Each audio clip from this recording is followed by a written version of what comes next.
So I am not a doctor, but I am an expert in the science of learning. And we've learned a lot, and I thought I'd share some of this.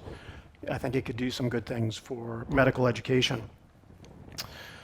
So I have a lot to cover in my 3 minutes, so we better get started right away. So let me talk about the nature of expertise in general. So this is a very famous study.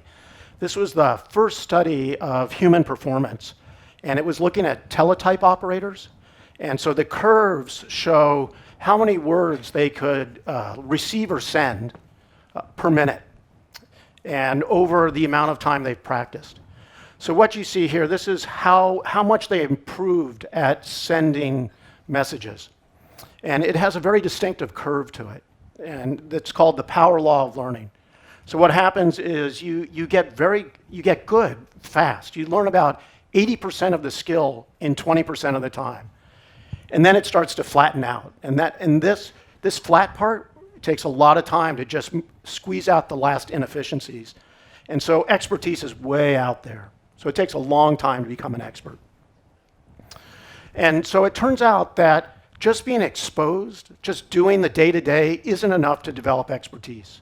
There's no experts at tennis who just play the game. They have to step out of the game and practice various moves. And this is often called deliberate practice, because you're not just doing your practice, you're stepping aside and practicing doing new things.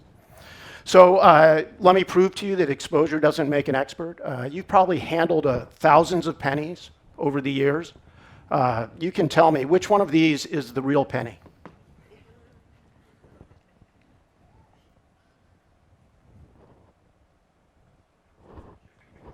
Nobody? G, I, everybody chooses I. The correct answer is for you to discover another day. But the point being that you've seen lots of pennies, and yet you can't recognize one. You know enough to discriminate it from a nickel or a dime or a quarter. So if we just stay in our practice, we get good enough to get by, but we don't get expertise. So one of the properties of expertise is precision. So you have some areas of expertise and some not, and I'm going to show that to you. So we're going to play a game. I'm going to show you a picture, and you're going to tell me what it is. Ready?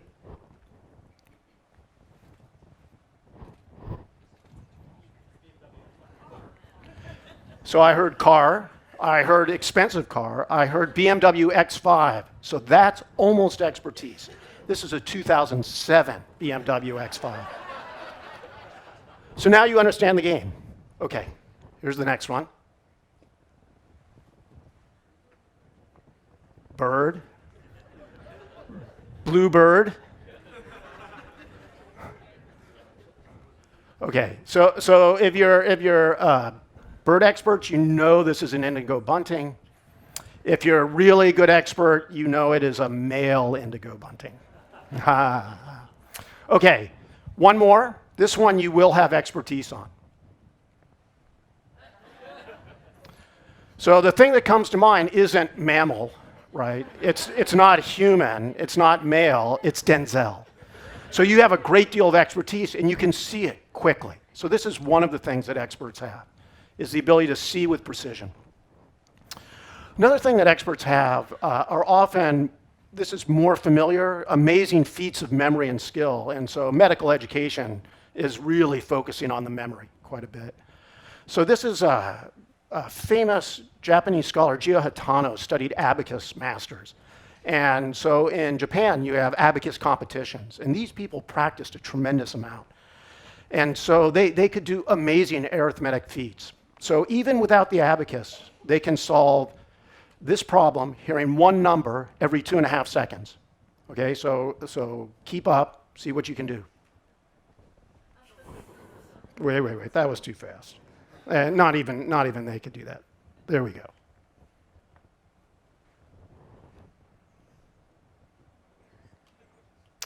Okay, now you got the feeling. So they can do this, but the interesting thing is they're no better at remembering words or fruits or anything else. They can only do this, right? And the way this is possible is they practice so much that they can run a simulation of an abacus in their head.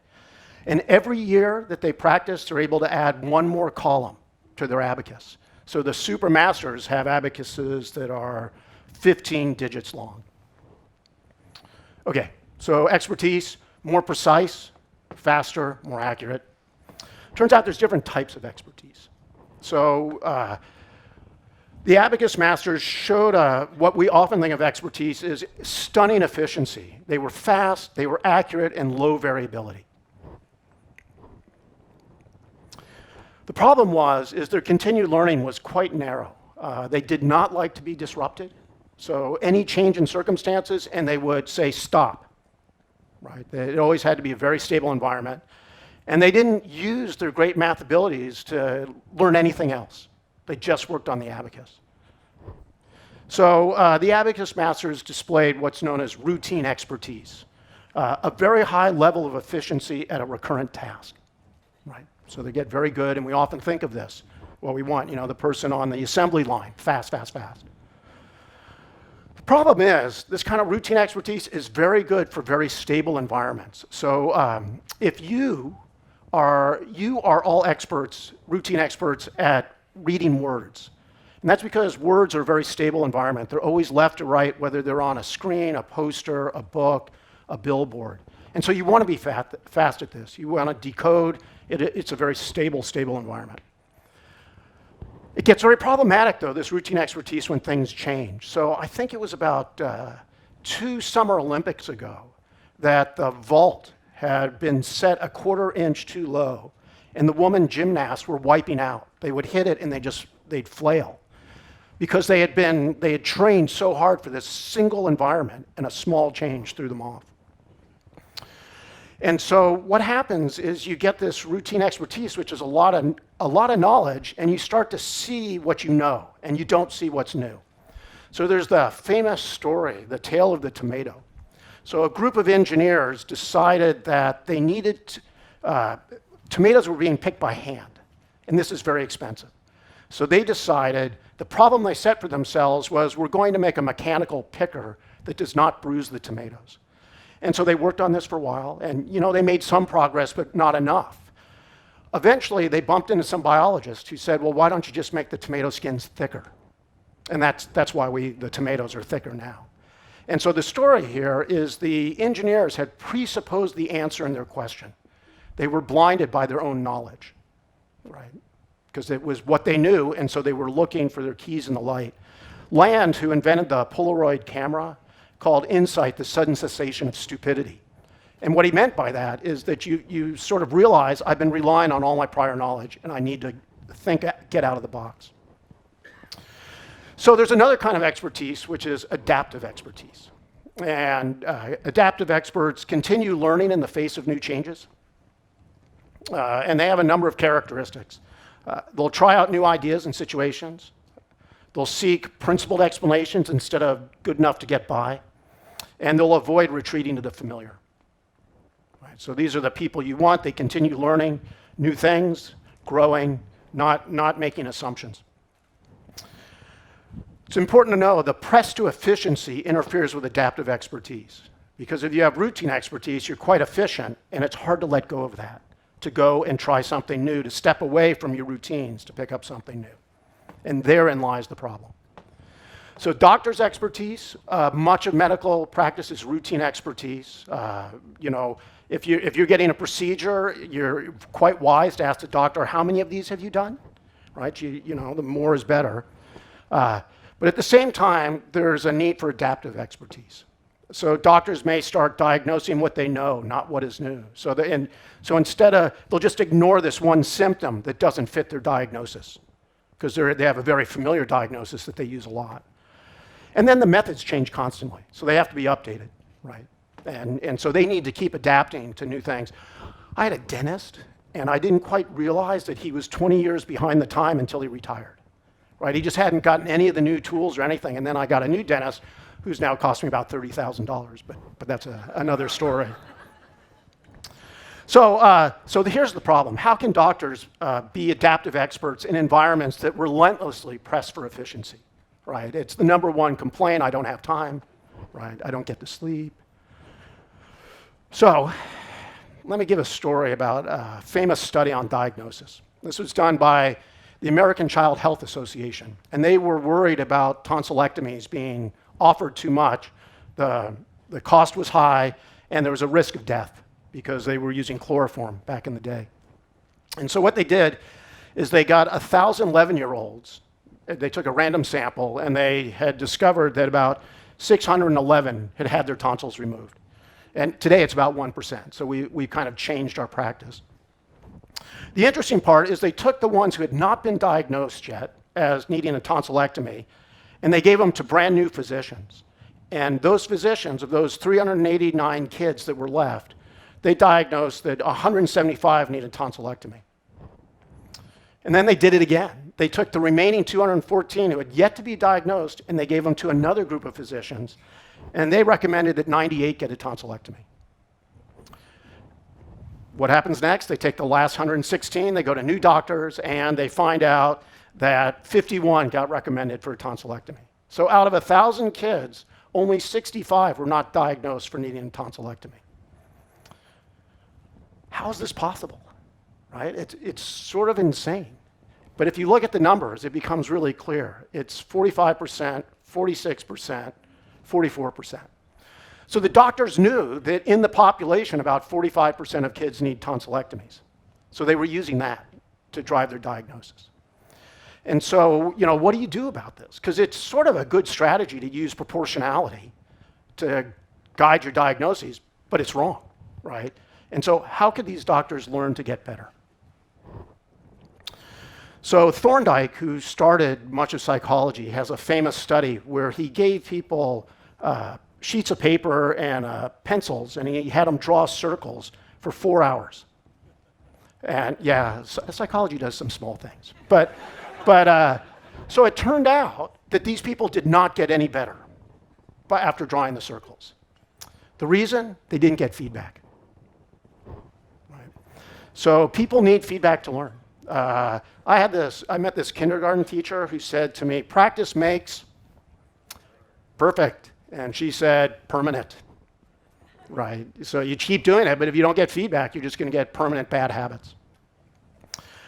So even the greatest athletes hire coaches. They know more about the sport than anybody, but they hire coaches to give them feedback because they need it to get better. And so there's two keys to making good feedback.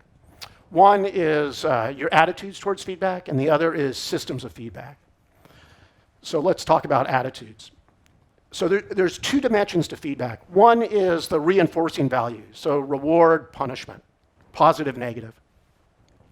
The other is the informative value. Does it have information that helps you change or not? So we can plot things in different corners. So up here is reward with low value, low information value, great job. Basically, all the research shows praise stops learning because people go, oh, good, I'm good enough, I'll stop. So praise is not, it feels good. I mean, everybody needs praise, but it's not a good way to drive learning forward. Then down here we have you idiot, right? It's punishment, low informing value. This is a very bad way to improve learning because people don't know what they did wrong, right? So, if you scold your dog, an hour after it's done it, it can't figure it out. Right? So what we want is feedback that has high information value. And so there's some procedure where you've got to find a spot, let's say, and you tell the person, great job, now go even more to the left. Right? So that's good feedback. It runs a risk. You have to be very attentive to this, is that people only hear the I am good. So I've graded 1,000 essays. As I've always been a faculty member, and the students just want to see the smiley faces. They're not looking for the other stuff, right? And so there's that risk. You need to make sure people hear the feedback. Too far right, idiot, right? It's high information value, but it's punishing. The student shuts down, they don't hear it, and basically they hate you, right? So that doesn't work because people will ignore negative feedback. The interesting case is right here. It has no reinforcing valence. It's just saying you're too far to the right. People will invariably think they're being punished. I'm an idiot. even though that reinforcing value isn't there. And so this is the thing we need to change, so that when people just get informative feedback that has no reinforcing value, they sort of respond to it and go, thank you, right? This is a big challenge. So there's some lessons about how to deliver and receive feedback. You've probably heard this of your parents: praise the behavior, not the child; punish the behavior, not the child. If you focus on the person, they think it's about them, it affects their identity, and so forth. Always frame feedback in a context of growth, right? I'm giving you this feedback with a lot of suggestions because I have a lot of faith that you can become the very best, and I want to push you in that direction. That helps, right? That'll get people to persist longer and listen to the feedback. And then finally, a harder one is to train people to actually seek out feedback. So this is going to be very difficult for doctors who need to have a lot of confidence in front of their patients to still get feedback from their patients. And so you need to think about how you can set this up so that the doctors can get some feedback, but it doesn't sort of undercut the relationship. So the second thing you can do is you can improve the systems. And this is where I think a lot can be done right now. So for all the creative design, the 18%, this is for you. So the way it works is building in feedback is often an afterthought. People design beautiful instruction. They pour their heart and soul into it, and they don't worry about the feedback part. It's an afterthought because they think everybody's going to learn so well that they'll be perfect from my instruction, and that's never the case. No matter how good you teach someone, they're going to have to self-correct down the line, and so you need to think about feedback. So here's an example of feedback as an afterthought. So I'm working with a particular medical society to work on their online professional development. And a lot of it is videos, lectures. And then after the lecture, they watch it online. They get some questions. And these questions defy me. So one of them, multiple choice. I choose A, it says no, it lets me choose again. I go B, it says no, it lets me choose again. I choose C, and I get it right. I'm not sure what that's for. Another one is 70% is a passing score. No, not as a patient. It's not. Right? And then my favorite is there's a pop-up window that gives me test-taking tips. As a patient, I'm thinking my doctor is gaming the test. So it's clear there's no point to this test, right? It's not clear. It's motivation. It's a chance to practice. It's prove they read it. It's an afterthought. And so nobody's learning anything from it, and they're just doing what everybody's done before. So we need to build systems of feedback, and we need to think about it ahead of the game. So there's a very odd finding in clinical psychology. So people who go to clinical psychology, it helps them, right? It is a field that provides help. The strange finding was that clinical psychologists who were in their 20th year or in their first were no different. 20 years of clinical practice did not make these psychologists better. So this was a great mystery. And then they finally figured it out. They're not getting any feedback. Their patients leave, and they don't know whether they're good or bad. And of course, they have a confirmation bias to believe that they cured them. So they never got feedback and got better. So they started to put in feedback systems, and now experts in clinical psychology really are better than the novices. So feedback on the job is critical. You need it for and from patients, doctors, bosses. You got to make sure the feedback is going to the right recipient. So a lot of feedback goes to the administrator, not the doctor, but in which case the doctor can't improve. So feedback needs some properties to be useful. Let me describe this one study. It's just recent. It's by Marty Keel. He's a doctoral student in the Graduate School of Education. And doctors go through rotations. Residents, they go through rotations, around 4 weeks. Maybe you do it in immunology, something else. And at the end of it, the attending physicians complete checklists, performance review. And some items vary by rotation. So if it's immunology, there'll be questions specific to that. But then there are these general questions that run across the medical practice. So here's an example. Ethics. There's a rubric, and the attending physician rates the participant on this rubric, where 5 is the best, 1 is just getting started. So here's an example of the ratings. So this is 16 residents across the rotations for a year.